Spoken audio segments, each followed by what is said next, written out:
first time sweeping Cleveland. I know it's just one win, but the significance of beating them twice in 1 year. Division wins are always big. This one just keeps us in the race. Big game next week. Puts us in position to make a jump next week. So put us in a good spot. You obviously reached out to Vaughn back in March. Is it plays like that today, the game-changing plays that can completely shift the division game? I've seen Vaughn make that exact play countless times. Saved a game in New England doing that same thing. You know, that's kind of guy that Vaughn is. He's never going to quit. He's hit some adversity this year and battles through it and makes game-changing plays for us. So he's everything that you could ask for in a veteran guy that young guys can look up to. How important was that in that moment against that opponent, not going down 7-0 and being able to flip it on? That's huge, especially the way they like to play defense. You know, their rush is really good, and if you get behind on them, it could be a long day. And then we go down the field and score a touchdown. That was a big-time momentum swing. Given all the adversity you guys have faced as a team this year, how does it feel for you to be sitting here knowing, I mean, you just said next week's a huge game, but, I mean, you guys are still giving yourselves a chance to make the postseason?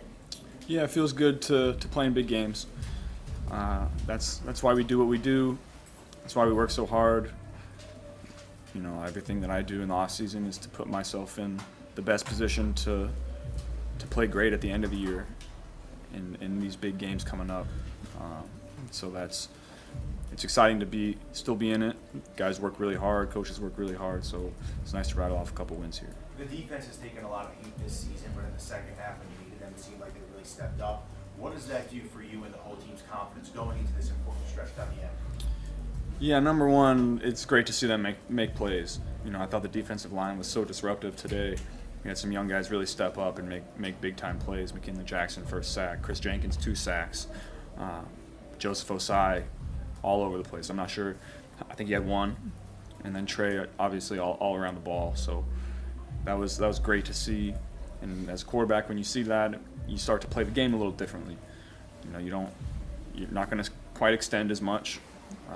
Maybe you take a sack where in a different spot you try to extend or try to get the ball to somebody, and you know you feel confident trying to protect the ball in those situations when your defense is playing like that. When you look at how the season has gone for you guys in terms of margin for error in games that you've won and the games that you've lost, what is the common denominator that you've noticed during the week that's led you guys to be able to win when you have that you need to have next week to beat Broncos? You know, we've had great energy in practice.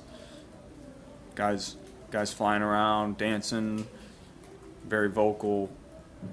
Practice has been fun the last couple weeks, and I think it really starts with the defense. The DBs are always bringing great energy at practice, and you know that's not really my personality. I'm more of a, you know, what do I have to do on this play, trying to get motions and shifts and trying to operate. And so when you're in practice and you feel your DBs and your defense flying around, being vocal, making plays, makes practice fun. Have you ever thrown a touchdown pass falling flat in your face? That one was crazy. That one was crazy. No, I have not. My brother sent me a picture of it after the game. I might have to post that one. I mean, it looked like you were even amazed when you get up. I was parallel. I don't know how I threw it, but that one was pretty cool. Can you walk us through your thought process, kind of as that play was unfolding, and kind of how you just walk us through how that all unraveled? Yeah, they doubled Jamar on the front side of the play. So I got backside to Mike. He was on a little crosser route, and then I just felt the lane up, and I didn't pick my feet up good enough and got tripped up by somebody's feet. So I need to do a better job of just picking my feet up in pocket. But was able to, I don't know how T got so open. I'll have to see it on tape, but he obviously ran a great route and saw him open enough to try that throw and was able to execute it. At what point when you were falling down or were you under pressure, you realized that T was still like open and like you were still kind of giving the passer? I saw him as I was starting to move up in the pocket, and then as I was falling down, I was like, got to try to get it to him any way that I can. I thought my knee might be down because I'd never been in that position throwing a football before, but was able to keep it up. When the guy says you just did what nobody else ever did, 250 yards and 3 touchdowns. Nobody's ever done that in this big game.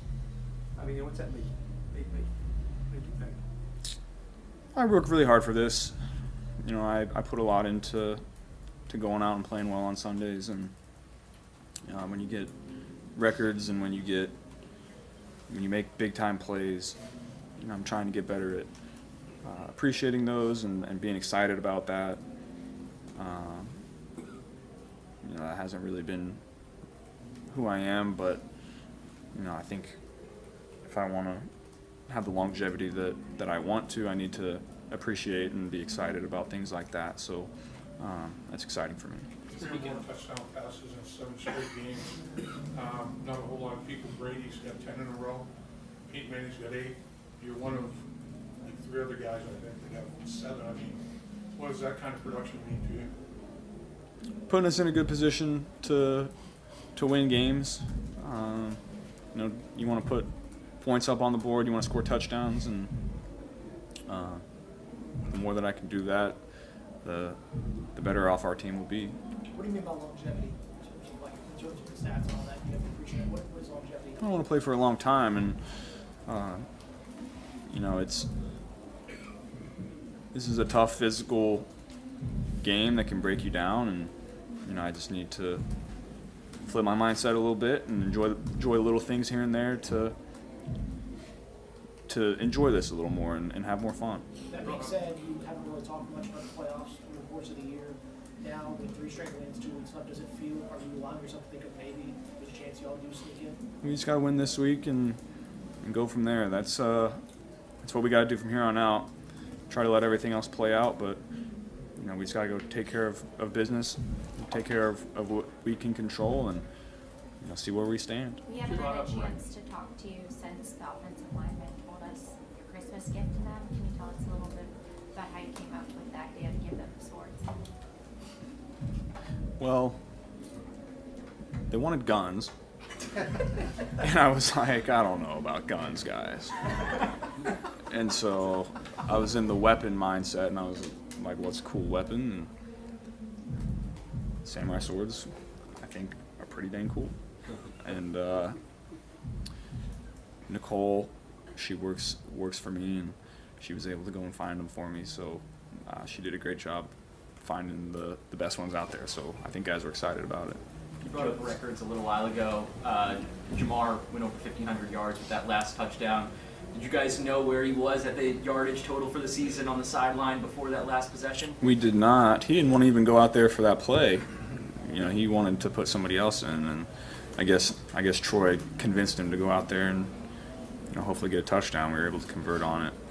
I was a little late to him, but he did a great job of adjusting to the back shoulder throw and just continues to make plays. I mean, you've been trying. It seems like you've been trying all year to get a free play like that, and your eyes must have lit up when you saw it. I mean, was that just? I mean, what do you do at that point? Is he running the same route, or? Yeah, we just try to get down the field and give our guys a chance. We've been able to get a couple of those. You know, I think we've had one the last 4 or 5 weeks that works out that way. I always try to find a flag, but I knew they jumped on that one. We've had a couple where we got the flag, but I wasn't able to find it, and so it turns into like a little extended scramble drill. But we've been pretty efficient in noticing, you know, when they're subbing, and also getting guys to jump off sides. So we've been pretty good at that. Was there any conversation with the official when Miles had you down on the sideline? It's always hard for me to tell where I am in that spot. Personally, I didn't feel like it was late. I haven't seen the clip. I could be wrong, but I was impressed about that one. As far as cadence goes, how big was it on the 1 yard line to get them to jump? Yeah, that was kind of started off the drive great. You know, in that spot, you try to just, you know, we were just going to sneak it and get out of there, but was able to mix up the cadence on them and got him to jump, and so got us some space so we could call some plays. It seems like you have a lot of confidence with Andre Yosevach in the red zone. It dates back into last year. Why is that? He just continues to make plays in scramble drill situations, and you know, teams are going to continue to double team Jamar, and now we have guys like Andre and Mike that just go and win for us. And those guys have been so valuable for us in those situations this year. And Andre, from the day that he got here, worked really hard, but where he excels is scramble drill situations and breaking off his route and understanding where I'm at. That's a big part of his game. Joe, what do you appreciate most about Jamar? Just how consistent he is, week in and week out, day in and day out. Never misses a practice. We get our reps in full speed every single week to try to get better, and he's been that way since I've known him. That's why he's so great, because of how he practices, how he works, and his discipline. I think he's a great guy for young guys to come into this building to watch him go to work every single day and learn from and take a lot from him. Joe, Does it the seems like Canes get Joe, it seems like this team's had their back against the wall kind of all season. 3 straight wins now. What does it say about the resilience in this group here? Yeah, we're fighting, we're battling. Expected nothing less from us. You know, there's been a lot of adversity this year, and it's been tough. It's been real tough, but it's been nice to rattle off a couple wins here, get some positive momentum going, seeing some young guys make some big-time plays. We got to keep that going. Did the cadence help you with this last few plays then to get him to jump? Yeah, we were able to get him there too. After Miles got his 100th sack, you called the timeout. It looked like you said a little something to him. I'm just curious if that was what that was you said to him. Oh, I didn't know he had his 100th sack. I just saw a blitz coming that I didn't feel great about, so I called a little timeout, and then they brought the same blitz that I saw coming, but from a different look, and I didn't see it coming that time, so that wasn't great.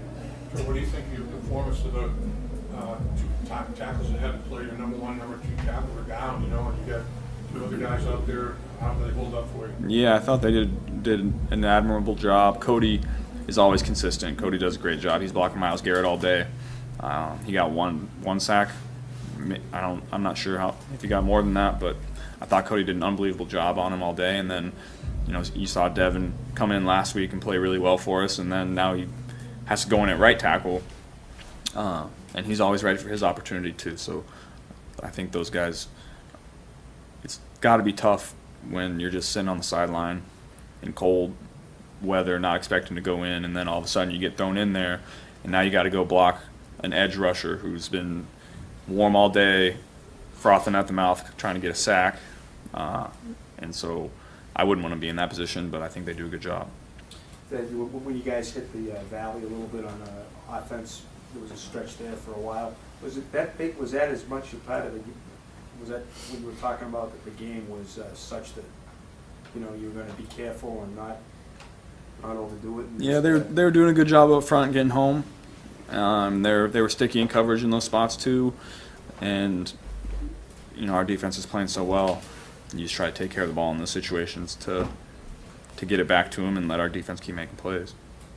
All right, thanks, Joe. Yep. Thank you.